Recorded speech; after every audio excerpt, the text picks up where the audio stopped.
We're now on the rower. This tends to be about that halfway mark during your Hyrox. So if you're going to have a gel, if you're going to have some electrolytes, if you've got gummies, whatever, now is one of the best times to recarb, because it's a good midway point to make sure that we're going to finish off this Hyrox nice and strong. You should have been working for at least 30 minutes, maybe even pushing 45 minutes to 50 minutes at this point, pending how fast you're going through. So our glycogen levels are going to be quite low at this point. So when it comes down to our row, obviously we've got the seat. When it comes down to positioning on the seat, this is where realistically you do want to have a little bit of a play about before you do your first Hyrox. I sit a little bit further forward. Logic, you want to try this before your first Hyrox. I have my clips where I put my feet in at 3s. Armour size 10.5 UK, if that helps you at all. Obviously, the lower the number, the smaller the feet. Then what you're going to do, pop one foot in, pop the second foot in. This is where it's going to be a little bit different if you're going to do solos or doubles. If I'm doing solos, I give it a quick yank to make sure my feet are in nice and tight. If you're doing doubles, you probably don't. You probably want it a little bit loose so you can still get a good transition in. Then, what we're going to do, you should have seen the ski erg tutorial. So obviously this being an erg, same logic.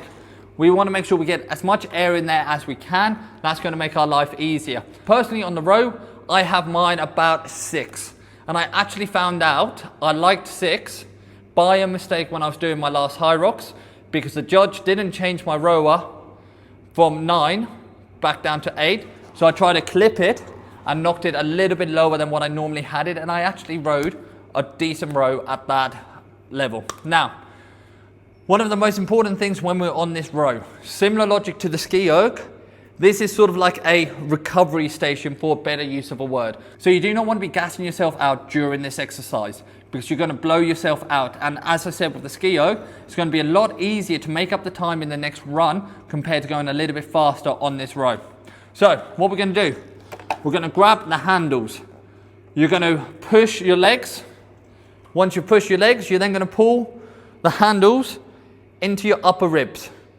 You're then going to relax your arms and let it fling forward like so, and then you're going to bring your legs in. So in real time, it's going to look a little bit like this. Now, this relaxing the armor tactic, I've actually learned this from professional rowers. It's interesting, when I see Hyrox people doing it, they're keeping that very straight. If you watch a rower do it, you'll see their arms relax and go over their legs. It's meant to be, and I'm going to be testing this out in my next Hyrox myself, a lot less taxing on your shoulders and having to punch forward like that. I actually find this much easier way to use that rower. Now, similar logic with the rower as the ski erg. When we're setting ourselves up, again, you get your feet in.